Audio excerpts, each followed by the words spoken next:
All right, guys, it is Porsche Boxster Life DIY style tonight, and I wanted to give you guys a little update of what I found. There is atrocious information on the old interwebs about the secondary air injection system.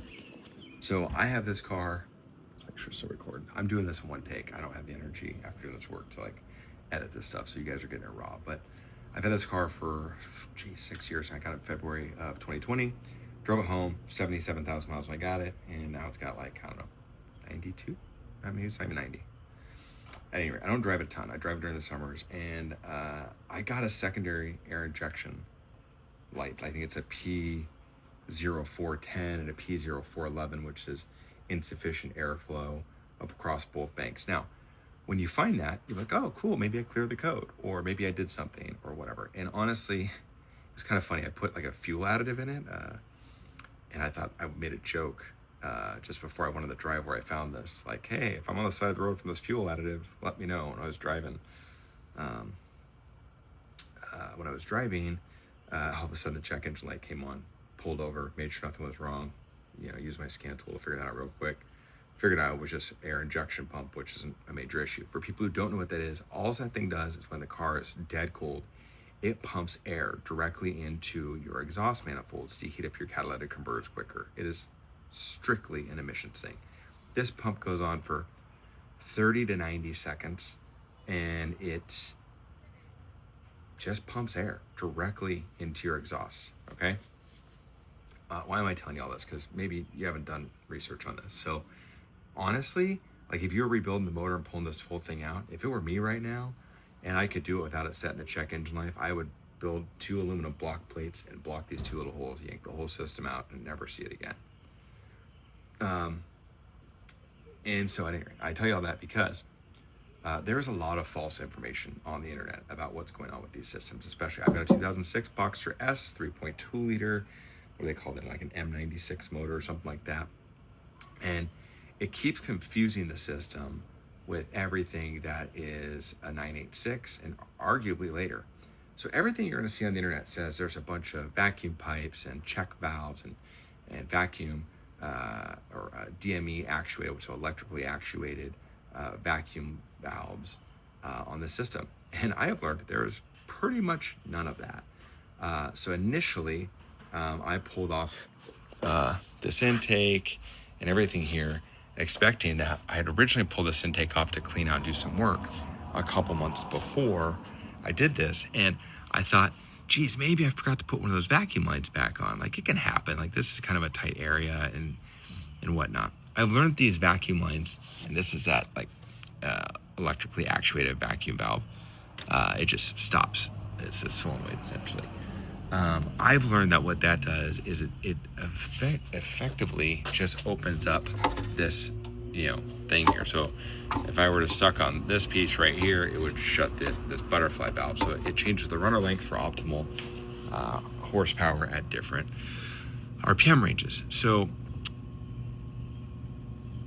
as pulling this apart, I was actually testing this piece and trying to figure out what was going on. And the reality of it is that it had nothing to do with anything. And I've talked with chat, I've downloaded manuals, I've figured everything. And everywhere on the manuals, it even says one of these pieces is somewhere. I can't see it connected anywhere. Nowhere connected to this secondary air pump. And I'll show you the air pump in a second. What I've done here is the other manifold, which mimics this one, was right here. And this whole thing, the secondary air injection pump, is under here. And there's a valve that I'll show you. It looks like a little disc.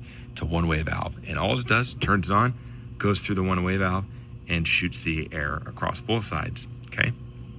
So to get this out, it's not as difficult as you think, but you want to prepare for a couple things. Number one, you're going to be pulling off the air intake, so you're going to want to get some air intake gaskets.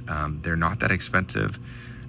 Go find them on eBay or wherever. It doesn't make a difference. Just don't pay like $17 for one. They're like $2 each, so go find that deal.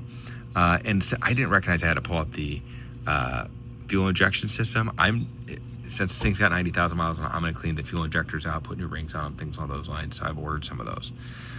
Also, if you're having one of those issues where your starter, right, which is right here, is sticking or having any issues, very easy to pull out. I've also learned that there is an issue. see if I can get a light to better show this for you guys. Sorry. I did not plan to do this. Obviously, I was planning to fix my car today. There's an issue where that the red piece right there, I don't know if you see that little red ring down there, that's the back reservoir of the power steering pump, and that has been leaking in my car. And even though I replaced the upper part of it, which is this little lid right here, it goes down, that's been leaking. So I'm gonna fix that. But at any rate, I got this all out. Everything's a little finicky and a little brittle, but it's really just 3 screws. It's a screw. Where are you? I don't need this anymore. I'm sorry. This is not fun to work on. It's a screw right here, screw right here, and one right here. I was cleaning this hole out. And those 3 screws pull out this whole bracket. To get that off, you've got to pull a couple things out here. You've got to. This has a screw on it that pulls off this, and this kind of slips up and down. And what I want you to do is not do the thing that I did. The crossover pipe goes this way, right? And I was like, oh, well, if I unwrench it and unscrew it, by the way, it's 22 millimeters. If I undo that, if I undo that, then I don't have to pull out that other manifold, right, intake, and I can kind of sneak it out. Well, in doing that, I broke it, so that made it more fun. Okay, so let me tell you exactly what happens so you know how I found my issue. Number 1, the system, and this is a little electrical panel, which honestly I never knew was here until now, that has a couple relays. And this spot right here is a relay for the air injection, right? So just know that that's there, because in theory, our relay could go bad. In this case, the relay told me a story. And then the DME, which is the engine control module, basically tells it to turn on. It sends power to this plug right here. You can't quite see that plug right there. And then that plug turns on the blower. Blower has enough pressure to push past the valve. So it's gonna look a little ugly. I'm sorry, I was not planning on doing this, but if I don't save someone from this information, they'll hate my guts. So I should just do this. So this piece sits, and I probably did this incorrectly. Howdy, sir. Yeah, anywhere you want to. Thank you so much. If you just set it right by the car, that's perfect. Thank you. So this, I pull this out here, and then this piece goes on here, so you'll see those. And then there is a cap that's on it, and then it has that foam. So the foam is an air intake or air filter. It shoves air into this piece right here, and if it pushes hard enough, it goes past this diaphragm and allows air to go out this hole right here and then out to the crossover to the other, okay? Why am I telling you all that? I'm telling you all that because if I go and test this stuff right now, it all works, right? The problem I found is that this relay that we had, I pulled it out, and if anyone knows what a relay is, it's basically just a switch. So you put electrical current between here, and it throws a magnetic switch between these 2 pieces, and that delivers the high voltage, or high amperage, should I say, current to the motor. And the motor pulls about 13 amps, maybe a little bit more. I got to pull about 13 when I was testing it. And this prong, if you will, this blade, had like a little, you can't quite see it, carbon or whatever on it. Almost looked like it had arced. Okay, so I know that some carbon can make it up this valve. This one-way valve is make it so carbon doesn't come into this motor. And I had this fall apart. It's just a simple DC motor, okay, just straight up there. This whole puck where the other part doesn't even come out, right? But I could blow on this, and it was really hard to blow air through it, like it should be. But it went past it eventually, like it was kind of blowing up a hard balloon. And then going this way, it was no chance of pushing air into it, right? So I'm like, okay, the check valve must be pretty good, because those have been known to go wrong. These are about, if you find a decent deal on them, they're 135 bucks. So I'm like, okay, that's got to be pretty good. Now, I decided to test this motor when it was in the car, and I tested it by basically just putting power to the red and the black here. I did it in a very simple way. I basically built myself 2 jumpers, one right here, just plugged in the black, and plugged in a red, and then just started testing it with, a Milwaukee battery. Actually, I used a 12-volt one initially because I didn't want to overvolt it. And when I did it the first time, you know what it didn't do? It didn't start. It gave me a spark. And I'm like, oh, that's it. There's a spark. I got a problem. And then I tried another battery and it started going. There was no spark. And I was like, man, that's crazy. I must have had a bad connection. So I just assumed I had a bad connection in there and moved on with my life. Or I fried something, but then it started back up. So I was like, man, that's weird. So I get it to go on the bench, or get it out here, test this, it works. Test this again with the battery, works. And the thing is, what I didn't know is whether or not this had enough volume or pressure to push past this. And it did. It actually pushed a decent amount of air. Now, there's no way or no spec they tell you on how much air is supposed to be coming out of this thing. So you're gonna test it and you're like, air comes out. That's no problem, right? Okay, so then I'm like, what I'm gonna do is I'm gonna test this relay. And I test the amperage on this relay, or not the amperage, the resistance on this relay as it opened and closed. And I found kind of some inconsistencies with that. And then I found out that was just a connection. So I was like, okay, this is actually good. I tested a bunch of times, ohms out to almost exactly 0 resistance. And I'm like, that's a problem. And then I try to test this one more time. What I was doing, I was testing the amp load of this on the 12-volt battery. And I was like, what if I put it 18? Because the car puts out about 14 volts nominally. And let's just see what it does. And I put the 18 volt on there and it sparked and it wouldn't go. I'm like, that's crazy. And so I put the 18 volts on it, didn't work. And I looked at it again and it didn't work. So I'm like, you know what? I was talking to my neighbor who's a mechanic, and I said, we just need to pull this thing apart and see what's going on in there, right? So I pulled the housing to the motor out, and there was a lot of carbon in this motor housing. And I turned the center shaft for the fan and the whole motor, whatever, one detent past the magnets. And I said, I'm gonna try it again and see if it works. And this thing lit up like Christmas Day. Just blew all the air on the planet. So it hit me, and I don't know how many of you are old enough to remember this. My dad had a drill when I was a kid. And if you stop the drill at a certain spot, you try to go again, it wouldn't work. You just turn a little bit and it would start again. So I think that's the situation with this. I think that this valve has failed just enough to allow and this looks pretty clean in here. Like, you tell me there's no carbon here.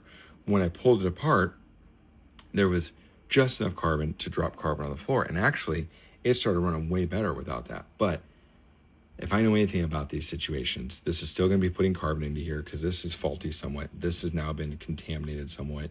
And maybe could I clean it out? Yes. But should I? Probably not.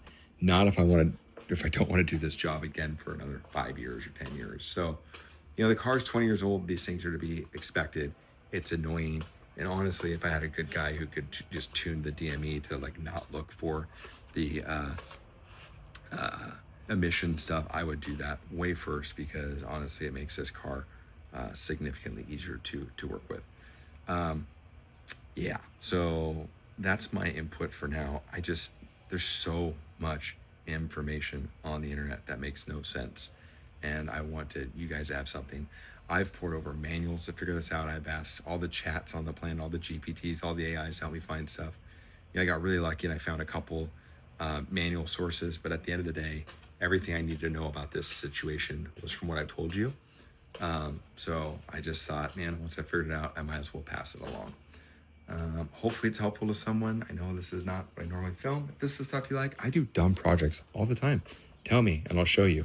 Also, going into service mode, you normally have, the tonneau cover here. I popped it off, and honestly, there's pretty much no way to do this job comfortably without popping it off.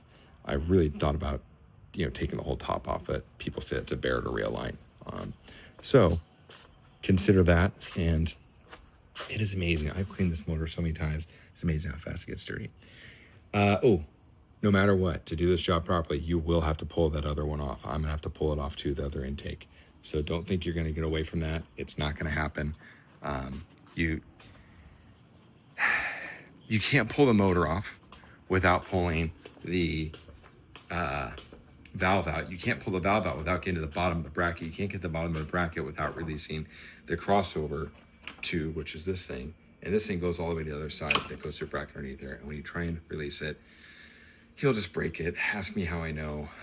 I just bought a new whole bracket that has one with it on eBay because it's a, not a cheap item. So yeah, just don't try it, because I'm pretty talented at a lot of this stuff, and it snapped more brittle than most of those cheap European plastics you get from 2005. So That's my warning to you. Don't do it. Take the 10 minutes, pull the other thing out, get enough,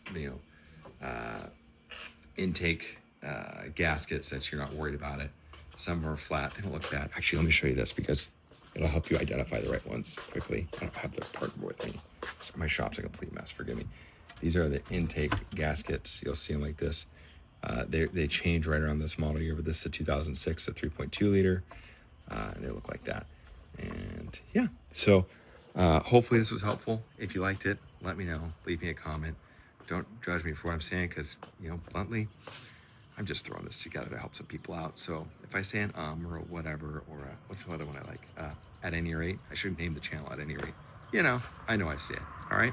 Hope you guys have a great day.